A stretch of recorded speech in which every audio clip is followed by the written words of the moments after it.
Hey, good morning, folks. I'm really excited this morning to talk to you about the rapture, the pre-tribulation rapture of the church. Um, I'm going to try to go over quite a few verses here. Please stick with me through the end. I promise it'll be worth it. Like, share, comment below. But let's get into it. All right, let's take a look at Jesus' words here real quick. Of course, we're going to go through tribulation and sorrows on this earth. He says, I have told you all of this so that you may have peace in me. Here on earth you will have many trials and sorrows, but take heart because I have overcome the world. So absolutely, we're going to experience birth pains. We're going to experience sorrows, trials, all those things. All right, let's continue. All right, let's take a look real quick at Isaiah 53:5. But he was pierced for our rebellion, crushed for our sins. He was beaten so we could be whole. He was whipped so we could be healed. All right, Jesus, he took a lot of punishment on that cross. And before he even got to that cross, and he did so to take on God's wrath for us. Okay, let's take a look at Romans 5:9. Much more than being now justified by his blood, we shall be saved from wrath through him. So we are covered in the blood of Jesus Christ. We are indwelt with the Holy Spirit. Christ now lives in us, which is what we see right here in 1 Corinthians 12:27. It says, all of you together are Christ's body, and each of you is part of it. So we are, all of us that are born again believers in Christ, we are part of Christ's body. In Romans 6:10 we see, for in that he died unto sin once, but in that he liveth unto God. So he died for our sins once. He took our wrath once. All right, now I want to take a look at Exodus 17:6. This is some Bible passages that you may not have realized was actually more proof that we cannot be here during the Great Tribulation. All right, try to follow along. I'm going to try to do this slowly and explain it as well as I can. Behold, I will stand before you there on the rock at Horeb, and you shall strike the rock, and water shall come out of it, and the people will drink. And Moses did so in the sight of the elders of Israel. So here, as Moses is leading the Israelites towards the promised land, he's told to strike the rock and that the water will come out. All right, let's continue.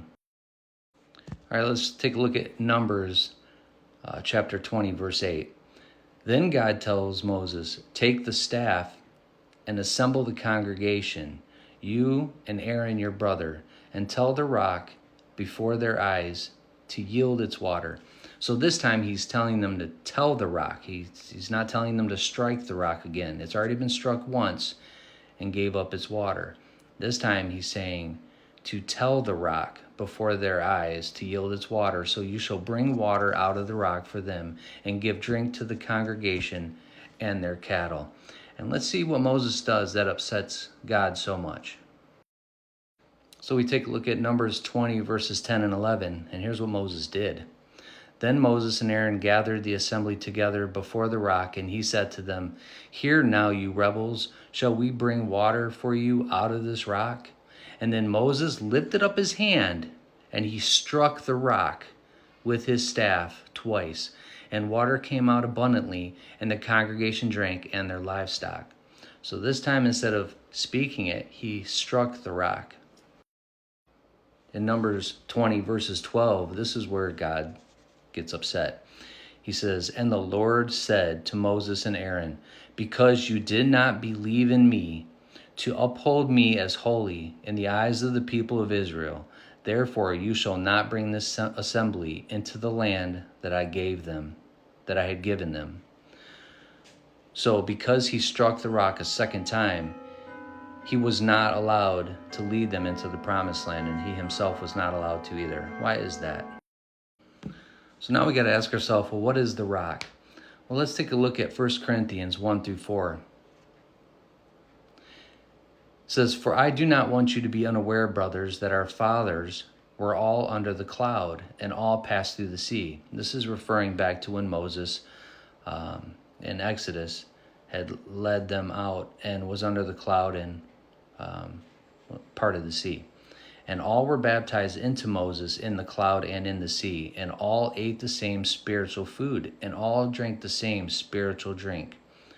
For they drank from the spiritual rock that followed them, and the rock was Christ." The rock was Christ. So let's talk about that. So we see that the rock represents Christ. It's a typology. It's pointing towards the coming Christ and the fact that he would be struck and pierced and pour out his blood and water one time.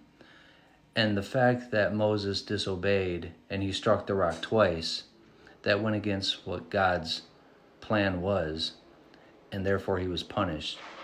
The rock, or Jesus, is only meant to be struck once. His wrath is poured out on the Son one time.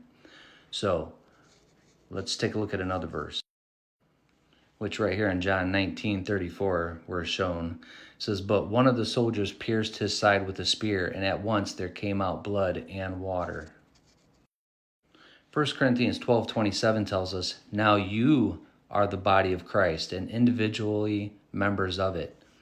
So now we, who have placed our full faith in Christ alone for our salvation, not of ourselves or anything else, we are now the body of Christ and individual members of it. You see, it's not about us being escapists, which we are told to pray that we're worthy to escape, and we're made worthy by accepting God's grace through faith alone in the finished work of Christ on that cross. But we're not subject to his wrath either. The Father is not going to pour out his wrath a second time on the body of Christ, who's covered in the blood of Jesus Christ. Because what we are doing is we are waiting for our blessed hope, the appearing of the glory of our great God and Savior, Jesus Christ. That's what we're waiting on. That period of 7 years is called Jacob's trouble. Jacob is Israel. It's also for an unbelieving world. It's also for those who didn't place their faith in Christ alone for their salvation, that never found a saving faith, that rejected grace or placed their faith in how well they could obey the law. There are going to be a lot of people that come to Christ during the Great Tribulation. But the body of Christ, who is saved and sealed until the day of redemption, will not be here for that 7-year period of God's wrath. I could go through and show many other Bible verses that explain the snatching away, the rapture, the harpazo, other typologies that show us this. This is one that I came across yesterday. I found very interesting, and up until that point, I didn't even know that the rock stood for Jesus Christ. So I thank the Lord for this bit of wisdom that he imparted upon me, that I could share it with you. God bless you. May God keep you. And I hope this has helped you understand that you should be praying that you're counted worthy to escape all that's coming on this earth, because that is our blessed hope. And we should be telling others about this hope so that they too could take comfort in knowing that they're safe and secure in the hands of Jesus Christ. God bless.